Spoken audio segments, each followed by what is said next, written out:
D office पहुंचे हैं राहुल गांधी। खबर क्या है? दंगे का कनेक्शन पाकिस्तान तक, रांची से लेकर पाकिस्तान तक, सहारनपुर से लेकर पाकिस्तान तक, प्रयागराज से लेकर के पाकिस्तान तक क्या है? 300 कौन से नंबर्स हैं, फोन नंबर्स हैं जो सवालों के घेरे में हैं? प्रयागराज में 300 नंबर रडार पर आखिरकार क्यों हैं? ये सबसे बड़ा सवाल है। इन सभी सवालों के जवाब अगले 1 घंटे में आपको मिलेंगे।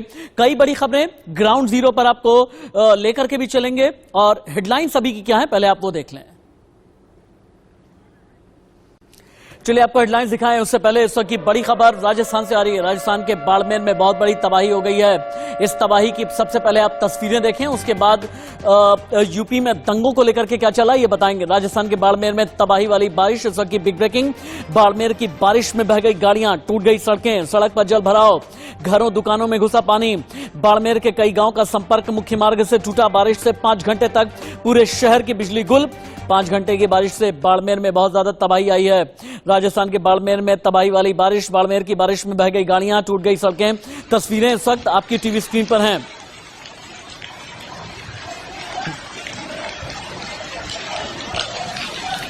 राजस्थान के बाड़मेर की तस्वीरें आप देख रहे हैं जहां पर तबाही वाली बारिश हुई है। बाड़मेर की बारिश में किस तरह से गाड़ियां बही हैं, सड़कें टूट गई हैं और 5 घंटे तक इसी तरह राजस्थान का बाड़मेर बहता रहा।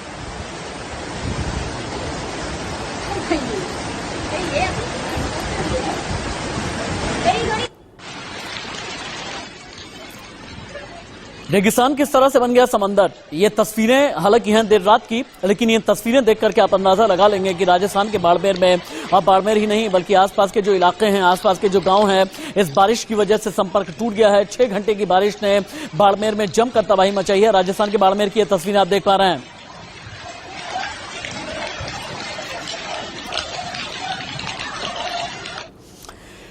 उत्तर प्रदेश के प्रयागराज में, प्रयागराज से लेकर सहारनपुर तक, देवबंद से लेकर के बाकी मुरादाबाद तक, जब हिंसा भड़की जुमे के दिन, 300 मोबाइल नंबर्स ऐसे थे जो सवालों के घेरे में हैं।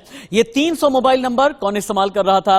300 मोबाइल नंबर की एजेंसीज को क्यों है तलाश? 300 मोबाइल नंबर में 300 राज कौन से छिपे हुए हैं? दंगे के कितने राज अभी तक खुले हुए हैं? प्रयागराज में अगर बुलडोजर फिर से चलेगा तो कहां चलने वाला है? कानपुर में बुलडोजर कहां चलने वाला है? प्रयागराज में दंगाइयों के नए पोस्टर जो लगाए जाने वाले हैं उनमें कितनी तस्वीरें हैं? अभी तक कितने तार, कितने सूत्रधार? बड़ी खबरें क्या हैं आपको दिखाते हैं।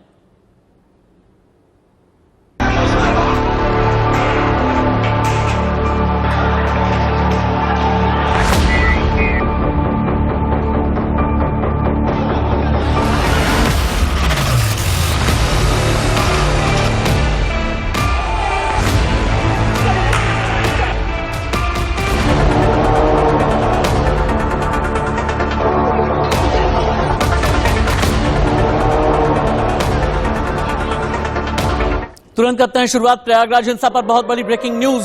हिंसा से पहले एक्टिव थे 300 संदिग्ध नंबर। 300 संदिग्ध मोबाइल नंबर पर रडार है। उपद्रवियों के नंबर से होगा संदिग्ध नंबर का मिलान। नंबर्स की सीडीआर निकालकर जांच की जा रही है। 300 संदिग्ध मोबाइल नंबर की जांच की जा रही है। इस बात को इंश्योर किया जा रहा है, इस बात को देखा जा रहा है कि जो 300 संदिग्ध मोबाइल नंबर हैं, क्या इनका कनेक्शन किसी भी तरह से उपद्रवियों के साथ में है।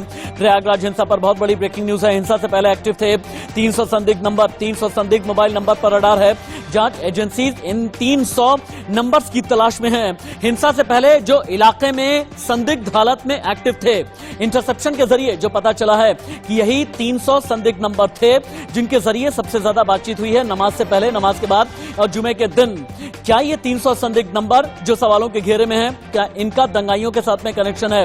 क्या इनका पाकिस्तान के साथ में कोई कनेक्शन है? क्या इनका पीएफआई के साथ में कोई कनेक्शन है? जुमे की नमाज के दौरान जो टूल किट काम कर रही थी, क्या इस टूल किट के साथ में इनका कोई कनेक्शन है या फिर नहीं? इस चीज की जांच की जा रही है, यानी 300 संदिग्ध मोबाइल नंबर की जांच की जा रही है। अगली बड़ी खबर, भारत में हिंसा का पाकिस्तान कनेक्शन भी निकल करके सामने आया है। यह इस वक्त की बिग ब्रेकिंग है। पाकिस्तान कनेक्शन, सोशल मीडिया पर लोगों को भड़काया गया, पाकिस्तान से पोस्ट की गई भड़काऊ बातें, पाक समेत कई देशों से झूठे अकाउंट बने, 60,000 नॉन वेरीफाइड अकाउंट बनाए गए, 7,000 से ज्यादा अकाउंट पाकिस्तान में एक्टिव थे। फर्जी खबरों के जरिए हिंसा को भड़काया गया। 60,000 नॉन वेरीफाइड अकाउंट पाकिस्तान में बनाए गए और इनमें से पाकिस्तान में दंगे के दिन यानी जुमे के दिन 7,000 यानी 7,000 से ज्यादा अकाउंट जो है एक्टिव थे। यानी 300 संदिग्ध नंबर जो उपद्रव के दिन, दंगे के दिन प्रयागराज में काम कर रहे थे। इन 300 नंबर की तलाश है और इसके अलावा फर्जी खबरों वाले जितने भी सोशल मीडिया ट्वीट थे या फिर सोशल मीडिया के जरिए जो पोस्ट किए गए थे, इन सभी पर नजर रखी जा रही है। ग्राउंड जीरो पर आपको लेकर के हम चलेंगे और ये दिखाएंगे कि इन 300 संदिग्ध नंबरों का राज क्या है। लेकिन उससे पहले आप ये देखें, प्रयागराज में हिंसा के बाद अब दुकानों को खाली किया जा रहा है। डर के साए में है दुकानदार, दुकान को कर रहे हैं खाली। दुकानदार की ये कहने में लगे हैं 4 दिन से दुकानें बंद हैं, ग्राहक मार्केट में आ नहीं रहे। बुलडोजर से अगर एक्शन ले लिया काफी नुकसान होगा, जिसे लेकर संवाददाता की ग्राउंड रिपोर्ट देखिए। मास्टरमाइंड थे जावेद मोहम्मद के घर को ध्वस्तीकरण किया गया था। आज यहाँ पर दुकानें लोग अपने से खाली कर रहे हैं एहतियातन। हम तो इनसे जानने की कोशिश करेंगे कि लोग क्यों दुकानें खाली करें। देख लीजिए, ये दुकानों से सामान निकाल के ट्राली पर लाद के लोग अपने घर ले जा रहे हैं। ये सामान इतनी जल्दी दुकानें क्यों खाली कर रहे हैं? लाइन से कई दुकानें यहाँ पर खाली हो रही हैं, लेकिन ये देखिए कुछ कई लोग घर के पूरे नंबर यहाँ पर लग गए हैं और दुकानें अपनी खाली कर रहे हैं। चाचा, दुकानें क्यों खाली कर रही है? देखो 2 मिनट मुझे बता दीजिए, क्या किसने दुकानें खाली हो रही है? किसने दुकानें खाली हो रही है? बिल्कुल बता सकते। यहाँ पे लोग बहुत जल्दी में, उन लोगों का कहना है कि यहाँ पे हमारे पास टाइम कम है और जल्दी जल्दी अपनी दुकानें खाली कर रहे हैं। बगल में और भी दुकानें हैं, देखिए ये ग्लास की दुकानें हैं, ग्लास की। इसको जानने की कोशिश करेंगे कि इन लोग इतनी जल्दी में दुकानें क्यों खाली है। कोई उनको आदेश मिला है प्रशासन की तरफ से, पीडीए की तरफ से, या इन लोग अपनी मर्जी से काम कर रहे हैं। ग्लास की पूरी तरह दुकानें आदेश है, दुकानें खाली करने पीछे भैया आपकी दुकान है, किसकी दुकानें खाली कर रही है? सर खाली नहीं कर रहे, हम लोग एहतियातन सामान पीछे कर रहे हैं, क्योंकि जो पीछे के लोग अपना कब्जा जो किए हुए थे गेट के उस पार, तो उन लोगों की वजह से हो सकता है प्रशासन, तो हम लोग एहतियातन नहीं हटा रहे अपना सामान की खुदा न खास्ता के पुख्ता लोगों को बहुत नुकसान होगा। और 4 दिन से हम लोग की दुकानें ऑलरेडी बंद है। इसलिए बंद है 4 दिन से? क्या हुआ सर? जो उपद्रव हुआ है, जो प्रशासन के ऊपर पत्थर बरसाया गया, उसकी वजह से हम लोग दुकान बंद किया, क्योंकि सारे रास्ते बंद है, कस्टमर कोई आएंगे नहीं, तो इसीलिए हम लोग बंद किए हैं। तो ये आधे ज्यादा दुकानें पीछे कर रहे हैं, इसलिए आपको जी हाँ सर, हो सकता है टीम शायद निकालने का वो हो जाए तो उनको टाइम नहीं मिल पाएगा। और ये है अथॉरिटी स्कूल के कैंपस की ये जगह पूरी किनारे आपको कम से कम, तो ये दुकानें आप पीछे कर लेना यहाँ से? जी सर, मेरी दुकानें पीछे यहाँ हम लोग वर्क करते हैं। कितने लोग इस लाइन में खाली कर रहे हैं दुकानें? कितने ज्यादा लोग? सर किसी को मालूम ही नहीं है। कोई आदेश निर्देश प्रशासन की तरफ से नहीं आया? नहीं सर, प्रशासन की तरफ से तो कोई बोला नहीं, ये टूटेगा ये चीज। और प्रयागराज हिंसा पर इस वक्त की जो बड़ी खबर है, इसी पर नजर हमारी टिकी हुई है। हिंसा से पहले एक्टिव थे 300 संदिग्ध नंबर। फिर से ये ब्रेकिंग न्यूज आप देखें, 300 संदिग्ध मोबाइल नंबर रडार पर हैं। उपद्रवियों के नंबर से संदिग्ध नंबर का मिलान किया जाएगा, नंबर्स की सीडीआर निकालकर जांच की जाएगी। 300 संदिग्ध मोबाइल नंबर की जांच की जाएगी। सीधे चलते हैं, मेरे सहयोगी प्रयागराज से राघवेंद्र हैं, कानपुर से शिवराज साहू हैं, मुरादाबाद से शाहनवाज भी मेरे साथ में जुड़े हैं। लेकिन राघवेंद्र, सबसे पहले आपके पास आते हुए, ये 300 संदिग्ध मोबाइल का राज क्या है जो अभी एजेंसीज के रडार पर हैं? क्या ये 300 नंबर इंटरसेप्शन के जरिए पता चले हैं? क्या 300 नंबर जो एक्टिव थे प्रयागराज के करेली इलाके में थे, अटाला इलाके में एक्टिव थे, ये 300 संदिग्ध नंबर किसके हैं? क्या दंगाइयों के साथ में इनका कोई कनेक्शन है?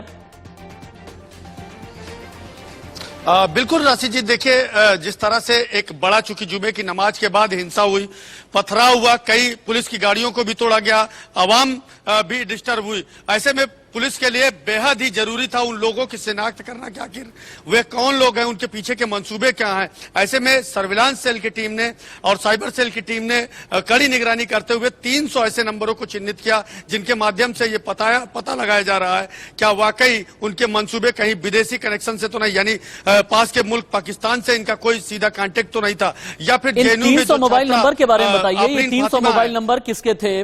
300 मोबाइल नंबर का कनेक्शन क्या जावेद अहमद पंप के साथ में था? 300 मोबाइल नंबर अगर एक साथ में एक्टिवेट थे, सबसे ज्यादा बातचीत अगर 300 मोबाइल नंबर्स पर हुई है। ये ब्रेकिंग न्यूज भी टीम पीसीआर अगर नीचे आप चलाते रहेंगे, क्योंकि खबर ये बहुत बड़ी है। 300 मोबाइल नंबर का राज, क्योंकि मैं इन 300 मोबाइल नंबर के बारे में ही आपसे जानना चाहता हूं। ये 300 मोबाइल नंबर किन किन के थे, इनके कनेक्शंस क्या हैं, इसके बारे में राघवेंद्र बताएं।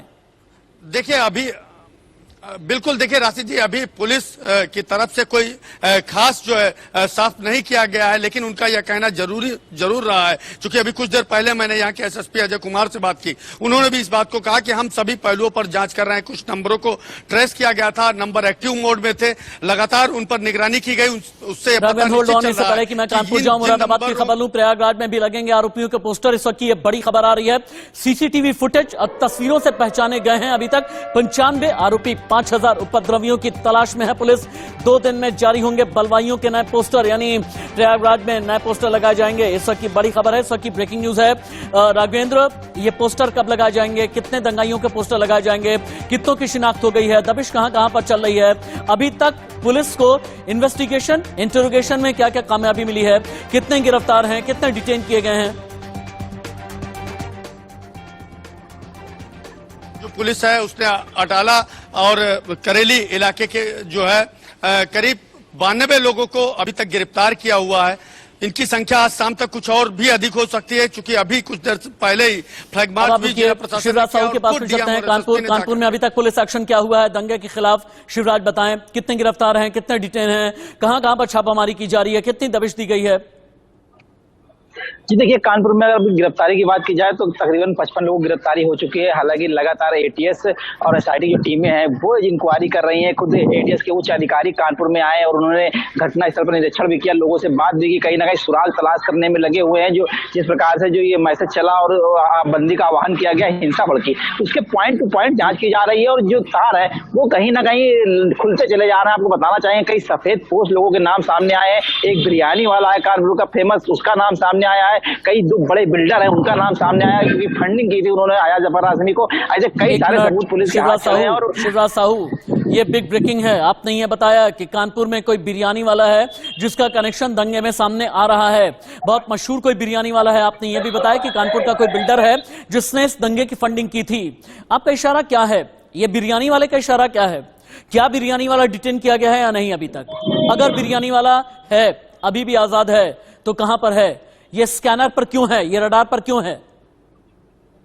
जी बिल्कुल, ये चमनगंज का बिरयानी वाला है। और जो पुलिस ने रिमांड लेके हयात जफर हाशमी से पूछताछ की थी तो उसने ये एक्सेप्ट भी किया है कि हाँ, बिरयानी वाले ने उसको फंडिंग की थी। साथ ही साथ आपको बता दूं, हाजी वसी एक बहुत बड़े बिल्डर है कानपुर के, उनके द्वारा एक बड़ी फंडिंग की गई थी और उनकी कई बिल्डिंगें केडीए ने सीज कर दी है। और हो सकता है कि जल्दी उस पर बुलडोजर की भी कार्रवाई की जाए। लगातार कानपुर विकास प्राधिकरण शाहनवाज के पास भी चलते हैं। शाहनवाज, ठीक है, बिरयानी वाले कनेक्शन पर ध्यान रखिएगा आप, क्योंकि एक ऐसा एंगल है जो जफर हयात हाशमी के बारे में ये बताया जा रहा है शिवराज साहू की तरफ से कि जफर हयात हाशमी ने इंटरोगेशन में ये बताया है कि दंगे की जो प्लानिंग और दंगे की फंडिंग की थी चमनगंज का कोई बिरयानी वाला था, बहुत मशहूर बिरयानी वाला है, और उसके साथ में दंगों के तार जुड़ते नजर आ रहे हैं। लेकिन मुरादाबाद का सूत्रधार कौन है ये बताएंगे शाहनवाज, चूंकि मुरादाबाद में आज बुलडोजर चलने वाला था, क्या बुलडोजर का एक्शन शुरू हो गया है या नहीं? अभी तक कहां चलेगा बुलडोजर?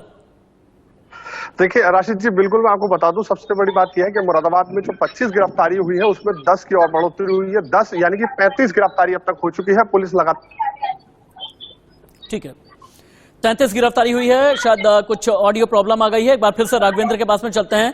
राघवेंद्र, प्रयागराज में कितनी एफआईआर, कितने गिरफ्तार?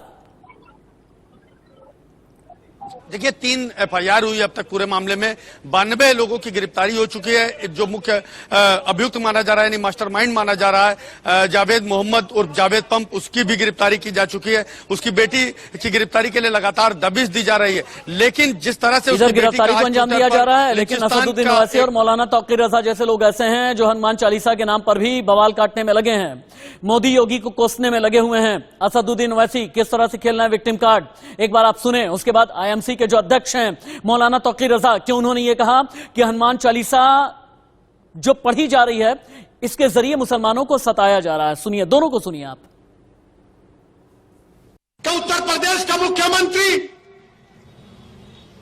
उत्तर प्रदेश का चीफ जस्टिस बन चुका है कि वो फैसला करेगा कि किसका घर तोड़ दिया जाए।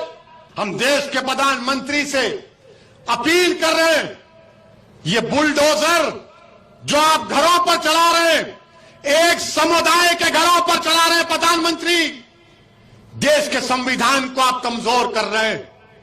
ये देश चलेगा तो संविधान से चलेगा। तो फिर बंद कर दो अदालत को, ताला लगा दो अदालत को। राजस्व कायदों की अदालत मत आओ, क्योंकि मुख्यमंत्री तय करेगा कौन मुलजिम है। क्या जरूरत है अदालत की? फिर क्या जरूरत है पुलिस की कि तुम अजय के घर को नहीं तोड़ते और फातिमा के घर को तोड़ते हो? तो याद रखो, शहजादी जन्नत का वास्ता देकर कह रहा हूं, अल्लाह शहजादी जन्नत के सदक़े में जालिमों को शिकस्त देगा इंशाअल्लाह ताला। अच्छी बात है, पढ़ो जय हनुमान ज्ञान गुण सागर पढ़ो। हिंदू नहीं पढ़ेगा तो कौन पढ़ेगा?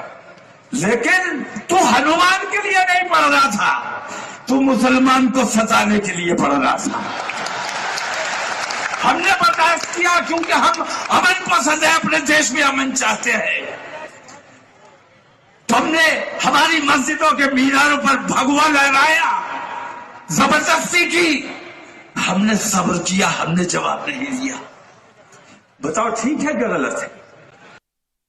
दंगा, हिंसा, बलवा, उपद्रव को लेकर इस वक्त की बिग ब्रेकिंग है कि हिंसा के आरोप में अब तक 337 गिरफ्तार किए गए हैं। हिंसा में अब तक 13 FIR दर्ज की गई है। 9 जिलों से 337 गिरफ्तारियों को अंजाम दिया गया। पुलिस आरोपियों की धरपकड़ में जुटी है। प्रयागराज से लेकर सहारनपुर, मुरादाबाद से लेकर के देवबंद तक, हाथरस तक जगह जगह दबिश दी जा रही है और कानपुर में भी दबिश दी जा रही है। यानी जितने जफर हयात हाशमी के जितने साथी हैं या प्रयागराज में जावेद अहमद पंप के जितने भी साथी हैं, उन पर दबाव बनाया जा रहा है कि वो बताएं कि दंगा किस तरह किया गया, दंगा आयोजित था, प्रायोजित था, सुनियोजित था, इसके बारे में बताएं। लेकिन दंगे पर, फसाद पर कितनी राजनीति चल रही है? Brajesh Pathak, deputy CM UP, Imran Masood, नेता समाजवादी पार्टी, सुनिए एक बार। भारतीय दंड संहिता के तहत, गैंगस्टर एक्ट के तहत जो भी गैर कानूनी संपत्ति है उसको जब्त किए जाने का प्रावधान हमारे कानून में है। ऑपरेशन के बाद जिस तरीके से पुलिस ने कार्रवाई कर करके मुकदमे इतनी संगीन धाराओं में लिख करके 84 लोगों को जेल भेजा है, मैंने कहा है कि गाजरों के चोर को जूती की सजा मिलती है, गाजरों के चोर को फांसी नहीं मिलेगी। तो ये जो संगीन धाराओं में कहां गोली चली, कि आपने संगीन धाराओं में कहां लूट हुई, आपने संगीन धाराओं में मुकदमे लिखकर जेल भेज दिया और फिर बयान आया कि हम NSA लगाएंगे। किस बात के लिए NSA का भी मजाक नहीं बनना चाहिए। प्रयागराज से राघवेंद्र लाइव, शिवराज साहू कानपुर से लाइव, इसके अलावा शाहनवाज मुरादाबाद से लाइव रिपोर्ट कर रहे हैं। ये सभी रिपोर्टर हमें ये बता रहे हैं कि अभी तक दंगे, हिंसा, बलवा, इन सभी को लेकर के कितना एक्शन लिया गया है और आगे कहां कहां पर बुलडोजर चलने वाला है। लेकिन प्रयागराज में राघवेंद्र, मुझे ये बताइए, क्योंकि जावेद अहमद पंप का घर 2 दिन पहले ही गिराया गया, लेकिन जावेद अहमद पंप की पत्नी अब अदालत चली गई हैं ये कहते हुए कि घर तो मेरे नाम था, फिर जावेद अहमद पंप पर एक्शन आपको लेना था, तो मेरा घर आखिरकार क्यों गिरा दिया? मेरे पिता ने शादी में मुझे ये घर गिफ्ट किया था। कानूनी तौर से कोई मजबूती है या फिर नहीं? बिल्कुल, देखिए पीडीपी आ रही है, आवाज आ रही है, बोले। हेलो आवाज आ रही है, बिल्कुल आ रही है। बिल्कुल, देखिए राशिद जी, जिस तरह से जो है विकास प्राधिकरण यानी प्रयागराज विकास प्राधिकरण ने कार्रवाई करते हुए जावेद पंप का जो है मकान जमींदोज किया और उसके बाद उसकी पत्नी परवीन फातिमा और उसकी बेटी सुमैया फातिमा ने खुद चीफ जस्टिस के पास अर्जी लगाई और उसने कहा कि यह हमारे पिता के द्वारा यानी जावेद पंप के ससुर के द्वारा उसके निकाह के दौरान गिफ्ट किया गया था। लेकिन प्रशासन की तरफ से दावा है कि भले ही उसे गिफ्ट किया गया हो, उसके पिता का हो, लेकिन की गई है राघवेंद्र लगभग 36 से 37 मकानों को अभी चिन्हित किया गया है, इमारतें आइडेंटिफाई की गई हैं। लेकिन यूपी में सबसे ज्यादा प्रयागराज में ही गिरफ्तारियों को अंजाम दिया गया है। ये एक और बिग ब्रेकिंग है, यानी प्रयागराज में ही सबसे ज्यादा यूपी पुलिस का डंडा चल रहा है और प्रयागराज में अब तक 92 लोग गिरफ्तार किए गए हैं। आरोपियों की तलाश में कई ठिकाने पर पुलिस अभी भी दबिश दे रही है। प्रयागराज ही नहीं, ये दबिश आसपास के इलाकों में भी चल रही है, यानी प्रयागराज से लेकर के नैनी तक, नैनी से लेकर के फूलपुर तक और पूर्वांचल में अलग अलग इलाकों तक। यूपी के ADG law and order Prashant Kumar को सुनिए। चीजें हो रही हैं, हमारे पास जो भी इंटेलिजेंस इनपुट आ रहे हैं उस आधार पे कार्रवाई कर रहे हैं। ये बात सत्य है कि इतने बड़े प्रदेश में कुछ लोगों के द्वारा ही कुछ जनपदों में ऐसी चेष्टा की गई थी और जिसको बहुत ही त्वरित कार्रवाई करते हुए पुलिस के द्वारा स्थिति को नियंत्रण में किया गया और अभी तक कोई किसी भी व्यक्ति की जान नहीं गई है इस हिंसा के दौरान। और मूलतः ये जो दंगाइयों ने या उपद्रवियों ने जो घटना की है वो पुलिस के साथ उनकी झड़पें हुई और हम लोग इसको सांप्रदायिक रूप लेने के पहले ही हम लोगों ने इसको कंट्रोल किया है। धार्मिक गुरु भी लगातार अपने तरीके से अपील कर रहे हैं लोगों से। इसके बावजूद एंड मौके पे जब जुम्मा की नमाज होती है उसके बाद से लोगों को भड़का के लोग ले आते हैं, जिससे कि सबकी छवि खराब हो रही है। लेकिन हम लोग ऐसे लोगों के मंसूबों को सफल नहीं होने देंगे। मुरादाबाद में भी आरोपियों के घर पर चलेगा बुलडोजर। प्रयागराज की तरह आरोपियों के घर पर बुलडोजर अब से थोड़ी देर के बाद में चलाया जाएगा। कई आरोपियों के घरों को आइडेंटिफाई किया गया है। वो आरोपी जो जुमे की नमाज के बाद हिंसा में शामिल रहे हैं, इनके घर को आइडेंटिफाई किया गया है। अवैध तरीके से अगर घर का निर्माण किया गया तो इन पर बुलडोजर चलाया जाएगा। ये बात हो गई मुरादाबाद की, लेकिन राकेश सोनकर हमें ये बता रहे हैं कि अभी प्रयागराज में क्या चल रहा है। प्रशांत त्यागी सहारनपुर में बता रहे हैं पुलिसिया एक्शन कितना सख्त हुआ है हिंसा करने वालों के खिलाफ। मास्टरमाइंड जावेद मोहम्मद को गिरफ्तार कर लिया है और मस्जिद के पेश इमाम अली मोहम्मद को भी पुलिस ने गिरफ्तार कर लिया है। प्रशासन और पुलिस की कार्रवाई करते हुए प्रयागराज पीडीए ने जावेद मोहम्मद के मकान को अवैध पाया और धराशाही कर दिया गया है। बताया ये भी जा रहा है कि आज भी पीडीए बड़ी कार्रवाई करने की फिराक में है। पीडीए उन मकानों को चिन्हित किया है जिन मकानों से बवाल के दिन उनके छत से पत्थर चलाए जा रहे हैं, ऐसे मकानों को चिन्हित किया है और आज इन मकानों की ध्वस्तीकरण की कार्रवाई कर सकती है, जिसको लेकर यहाँ हाटाला क्षेत्र में पुलिस भारी तादाद में मौजूद किए गए हैं। इस तरफ एसी के जवान और पुलिस जवान, पुलिस के आला अधिकारी जो कि कई जिलों से बुलाए गए हैं वो यहाँ पर लगाए गए हैं। इस तरह के किसी के अब उपद्रवी कोई बवाल न कर सके और पीडीए की तरफ से आज बड़ी कार्रवाई की जा सकती है। Sonkar, India news, Prayagraj. सहारनपुर और देवबंद में 10 जून को हुए जुमे की नमाज के बाद बवाल के मामले में पुलिस द्वारा अब तक 100 लोगों की गिरफ्तारी की गई है, जिनमें से खबर यह भी आई है कि दारुल उलूम देवबंद को बंद करने की मांग की गई है। अखिल भारतीय हिंदू महासभा ने यह मांग की मस्जिदों ईदगाहों में धारा 144 लागू की जाए। हिंदू महासभा ने चीफ जस्टिस को एक खत लिखा है और जिसमें यह मांग की गई है कि दारुल उलूम देवबंद को बंद किया जाना चाहिए। दारुल उलूम आतंक फैलाने का ट्रेनिंग सेंटर है, ये कहना है अखिल भारतीय हिंदू महासभा का। मस्जिद से आए लोगों ने हिंसा फैलाई है, इस तरह के आरोप अखिल भारतीय हिंदू महासभा ने लगाए हैं। मस्जिद और ईदगाह के अंदर और बाहर धारा 144 लागू की जाए, अखिल भारतीय हिंदू महासभा ने इस तरह की मांग की है। फॉर्मर एसीपी हैं आदित्य कृष्णगिरी धनगुरु है मेरे साथ में, लेकिन पहला सवाल मैं आरके मिश्रा जी आपसे करना चाहूंगा। हिंदुस्तान को लिंचिस्तान कह करके बदनाम करने की कोशिश क्यों हो रही है? दंगे के जो पाकिस्तानी कनेक्शन सामने आ रहे हैं, क्या इंटेलिजेंस इनपुट फेल्योर रहा है? ये दो सवाल मैं एक साथ इसलिए करना चाहता हूं क्योंकि ये देश की सुरक्षा का मसला है और ये सीरियल दंगों का मसला है। सीरियल दंगे मैं इसलिए कह रहा हूं क्योंकि 20 मिनट के अंदर ही दंगे भड़क गए और दंगे भड़के ही नहीं बल्कि बाद में कई ऐसे भड़काऊ भाईजान रहे जो अभी भी आग में घी डालने की कोशिश कर रहे हैं। राशिद जी, यहाँ पर हम सबको एक चीज समझने की जरूरत है, क्योंकि जहाँ पर हम लोग पहले कहते हैं कानून व्यवस्था फेल्योर हो गया या असफल हो गया, हमारे पास वो इनपुट नहीं आ पाया। लेकिन मैं आपको एक चीज बताऊं, जो कि हिंदुस्तान इतना कमजोर नहीं है और ना उसके इंटेलिजेंसी इतने कमजोर हैं जो कोई भी एजेंसी इस चीज को बिल्कुल जो है सो ये कर दिया है, जो कि मतलब उनको पता नहीं चला। आप एक चीज समझ सकते हैं, आप हम सब एक चीज समझ सकते हैं, जो इतना बड़ा प्रदेश, इतना बड़ा देश, निश्चित तौर पर यहाँ पर 135 करोड़ जनता का ये देश, यहाँ पर जो इंटेलिजेंसी थी बिल्कुल ऐसे सतर्क थी, तभी जाकर के हम लोगों ने देखा जो कि कहीं अगर छिटपुट घटना का उदाहरण अगर छोड़ दिया जाए उसको, जैसे कि झारखंड में हो गया, जैसे कि बंगाल में देखा, जैसे कि हमने यूपी में के अंदर में प्रयागराज के अंदर में देखा, ऐसे 2-4 ऐसे घटना को अगर छोड़ दें तो सब जगह शांति व्यवस्था बनी रही। इसलिए ये नहीं कह सकते जो इंटेलिजेंसी इनपुट बिल्कुल हमारे पास नहीं था, ये या फेल्योर हो गया। हाँ, एक चीज जरूर हो सकता है जो कि इसमें थोड़ी सी और सतर्कता बरती जाती तो बेहतर होता।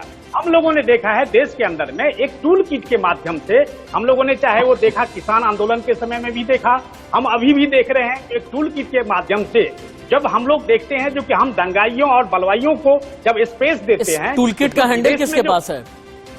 मैं आ रहा हूं, मैं उसी विषय पर। अब जब हम स्पेस देते हैं तो पाकिस्तान जैसे सरीखे जैसे देश जो है तो हम लोगों का इस तरह का फायदा उठाते हैं। बीच में मैं रत्नाकर सिंह जी को लेकर कहना चाहूंगा, नेता हैं कांग्रेस के रत्नाकर जी, ये दंगों की टूलकिट किसके पास में है?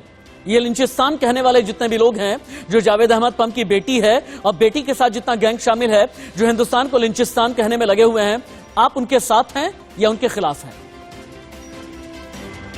देखिए, मैं सबसे पहले यही कहना चाहूंगा कि हम लोकतंत्र के साथ हैं और बलवाइयों और दंगाइयों के खिलाफ हैं। कांग्रेस पार्टी का यह विचार है और मेरा ये मानना है कि आज जिस प्रकार देश भर में हिंसा की घटनाएं हो रही हैं पूरे देश में, आप देख लीजिए अप्रैल के महीने में 8 राज्यों में हिंसा की घटनाएं हुई हैं पूरे देश में। तो आखिर इस हिंसा के घटना के पीछे के कारण के ऊपर जो है बातचीत करने की जरूरत है और चर्चा करने की जरूरत है।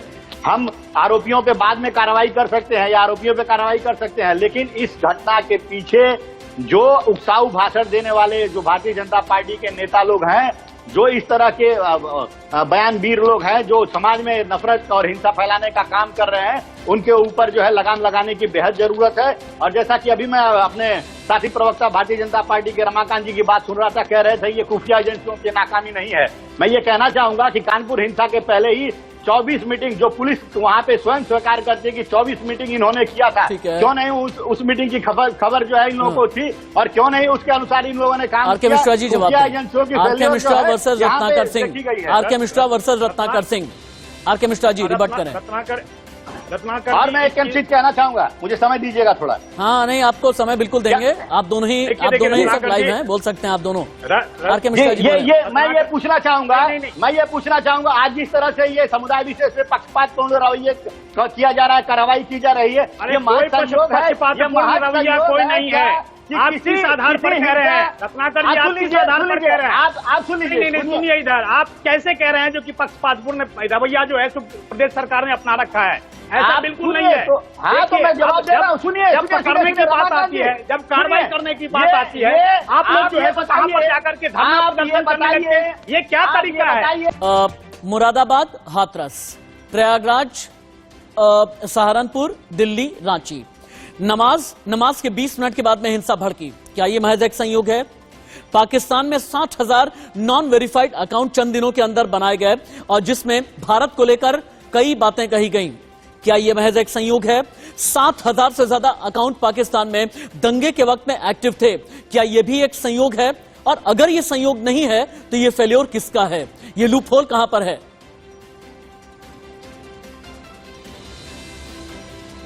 करती है या अदालतें ट्रायल करती हैं मुकदमे की, तो ये देखा जाता है जो एक्यूज्ड हैं उनकी मेंशरिया क्या है, उनका मानसिक स्थिति क्या है, उनके दिमाग में क्या है। अभी आपने जिक्र किया लिंचिस्तान का, एक उसके अलावा एक बहुत वीडियो वायरल हो रहा है जिसमें नूपुर शर्मा के गले में फांसी का फंदा है। छोटे छोटे बच्चे, हार्डली उनकी उम्र 10 साल होगी, वो उस पर पेशाब कर रहे हैं। तो ये मानसिकता दिखाता है कि हम किस तरह से अपने देश को, अपने समाज को लेकर जा रहे हैं, किस तरह से अपराध की प्रवृत्ति है। अभी मकान तोड़ने की बात हो रही थी, यदि उनको ऐतराज है जाएं। मकान इसलिए नहीं तोड़ा जा रहा है कि वो दंगे में शामिल थे, इसलिए तोड़ा जा रहा है कि वो पत्थरबाजी में शामिल थे, इस देश की पुलिस की गाड़ियों में आग लगा रहे थे, पुलिस के ऊपर पथराव कर रहे थे। चोरी और सीना जोरी दो चीज एक साथ नहीं चल पाएंगी। इलीगल मकान आप लेकर रह रहे हैं, चाहे 50 साल से रह रहे हैं, पर आप एक गलत काम कर रहे हैं और उस पर आग भी लगाने का काम कर रहे हैं, तो बिल्कुल जस्टिफाइड एक्शन है। हम सब इसका सपोर्ट करते हैं।